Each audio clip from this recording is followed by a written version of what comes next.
నేనొక సగమై చెరొక సగమై నిలిచే ఇలా ఒకరికొకరై ఒకే ఒకరై చివరి వరకు కలిసే కలసిన మనసుల బంధం పెళ్ళి గమనీయం ఈ పెళ్ళి ఒక మాటగా ఒక బాటగా ఒక గూటికి పయనం పెళ్ళి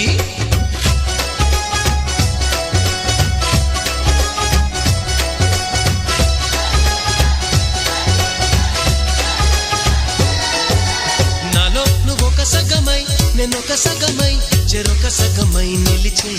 ఇలా ఒకరికొకరై ఒకే ఒకరై చివరి వరకు కలిసే